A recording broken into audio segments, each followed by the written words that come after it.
Alright guys, what's going on? So I wanted to go ahead and share this defensive tier list that I've been working on for a couple months now. I've been adding and taking stuff away, using it for my alliance, just as kind of a general guide when people ask like, oh, who do you want me to rank for defense? You know, I can kind of point them in this direction or use this as a reference at least.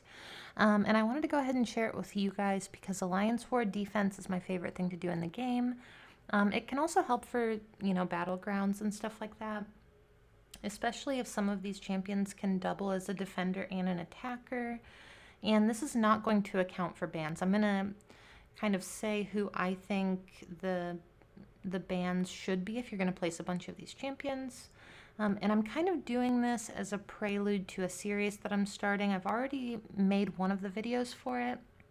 But basically what I'm doing is I'm going over individual champions that I think are really worth placing on defense, and I'm going to go over like their defensive kit only, not their offensive kit, and just how to fight against them. It's something that as a planner, I kind of wish, because when you're planning Alliance War, you get a lot of questions when you put the assignments out, like, okay, how do I fight this person? What does this person do? What about this? And I just want to make like a little archive or a guide so that people know. I can just send them the video and be like, this is how this champion works. So I wanted to go ahead and put out my tier list before I started posting those videos. And the first thing, there's 3 categories. There's like must-haves, like I think every alliance should have one of these at rank 4. Every battle group should have one of these at rank 4. Preferring to have one at rank 4. And then depending on, the bans and the meta and like the defensive tactic, and a lot of times I think that those champions tend to get left at rank 3. So yeah, let's just go through this. Again, this is my opinion only. I'm always really open to like having discussions in the comment section. I respond to every non-weird comment that I get. So let's go ahead and look at this first category here. This is going to be science. So, okay, for science, I think that champions that are almost always worth placing on defense at rank 4. So if somebody's like, I have enough resources to rank 1 rank 4 defender, I would see if they had one of these and tell them to rank 1. So we've got MCoC, Spot, primarily because he's new and because of like a lot of node changes that they've made on the map. And then Spider-Ham, he's just tricky to fight, especially if you don't know what you're doing. Thing, a lot of health, a lot of opportunities to make mistakes. Void, very dangerous if you get debuffs on you of any kind. Quicksilver, so he is 2 Corvus charges potentially, so you would need to put him somewhere to kind of hide him from Corvus, but he does have really wonky animations, and I think he can be difficult to fight.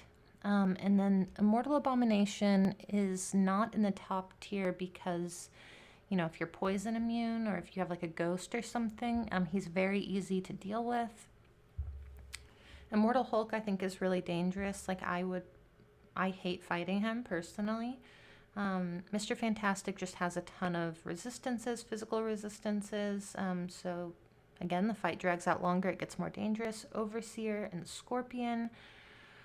And then these champions are just kind of depending on like what the meta is and who you're banning specifically. So, and also I think, this is my opinion, I think that science is one of the most ban-proof classes. Like it doesn't matter a ton who you're banning. I think that a lot of these champions are always worth placing. Okay, and then for skill, we've got Black Cat. Again, if you don't know what you're doing against her, she can get very dangerous very fast. Fury, Killmonger, Misty Knight, and Valkyrie. Valkyrie kind of because she's new, but she also does have a lot of stuff going on that can make her dangerous if you don't know what you're doing. And a lot of these champions too require pretty specific counters, or a specific type of counter. And one of the most important things to do if you're placing your Alliance War defense is to try to pair 2 champions together on a path that require 2 very different counters. So if you put, just like as an example, if you were to put like a Mystic down. And Spidey 2099 is blacklisted this season. Or, I'm sorry, he's whitelisted this season. So if you put a Mystic down on a path and you know someone's going to send Spidey 2099 there, the second champion that you put on that path should be somebody that Spidey 2099 cannot take or cannot take comfortably. So, so a lot of this also comes down to like if the champion requires a specific counter, I think that that gives them a lot more defensive value. Okay, and then for mutant here, and also the skill is APOC, Omega, and Kitty bands. Those are ideal, or some combination thereof. Okay, for mutant, we've got Apocalypse. He can get very dangerous on certain nodes. And a lot of these champions, not all of them, but a lot of them are hard countered by Nimrod. Mutant is also a Corvus charge, and mutants are also a really easy place to build up an Apocalypse. So the bans here are, you know, if you're going to go mutant heavy, you really have to make sure that people don't have access to these champions. Otherwise, a lot of these mutants are not necessarily worth placing. So Apocalypse, Bishop... Bishop is a solid mutant because he is not counterable by Nimrod. You can use him for Apocalypse, or I'm sorry, you can use Apocalypse for him, and then, you know, Corvus, you just have to be kind of careful. And then, okay, Domino, obviously, Havoc, Sauron, and Weapon X. The reason that Sauron is up here and Toad is down here is because of Ghost, pretty much. So it would be hard to, you can't pick 4 champions to ban. You just kind of have to hope that one of them gets blacklisted. The Magnetos can be pretty dangerous. Kitty just has a lot of counters. Pretty much Nimrod or Omega Sentinel just completely shut her down. And there's other champions now too, like Iron Doom, just champions like that. So, and then Cable, he's only on there because he benefits from Conduit. Okay, so Cosmic is up next. And for Cosmic, I put down Gallon, Gore, and this is also kind of dependent on like the neutralized bans. So some combination of these bans or placements that kind of counter these bans. I think that Gallon, Gore can really mess you up through the block if he gets too many of his buffs. Hulkling, same thing. Null is kind of a new meta boss ever since they made the boss node changes, so that's the only reason he's so high up. I think that every alliance needs him at rank 4 at this point. Cersei, if you don't know how to fight her, she is not going to take much damage from you at all. Nova is actually the first champion that I am making my new like the little mini series on. And then Vision Arcus, Annihilus, Hyperion, Super Skrull, Surfer, Terrax. I should probably actually move Terrax up. It seems like he benefits from a lot of like the new defensive tactics. Venom, potentially. I mean, a lot of people put him on like rich get richer type nodes.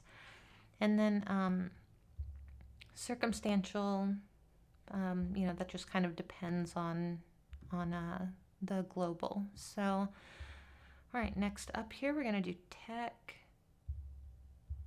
Okay, so for tech, we've got the new Iron Doom. He can get a little bit dangerous. This is also assuming that you're doing a lot of, that you're banning Corvus and or Gallon, Nimrod, and Penny, all pretty dangerous. There's a lot of Penny counters out there now, but I still think that she forces a counter. So you know, again, if you're trying to kind of mismatch lanes, she's a good tool to use for that.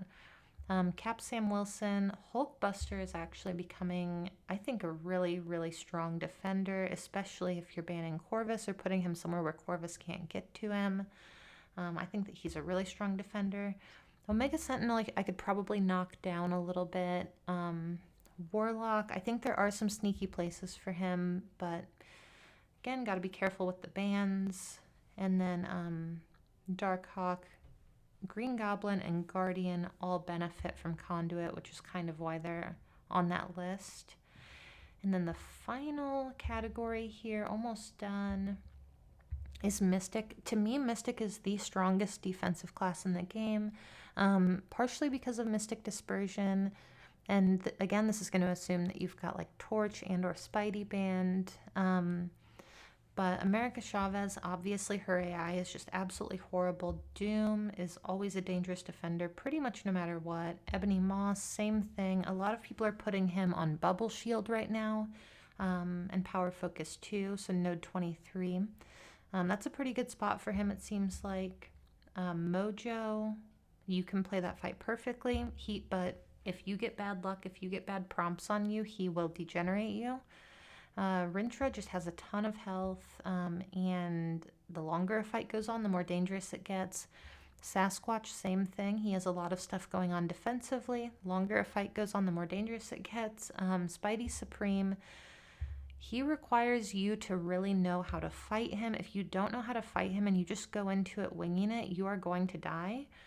And then let's see here, in Wanted or Rank 4 Preferred, we've got Longshot, Man-Thing, Mangog, Mephisto, Mordo, and Wong. I think that all of those are, they require specific matchups, a lot of them, not all of them, but, again, it makes it easy to kind of try to mismatch some lanes. And then Dormammu, maybe Sigil Witch, she can be dangerous, and Tigra. So anyway, that's my list. That's kind of what I'm thinking.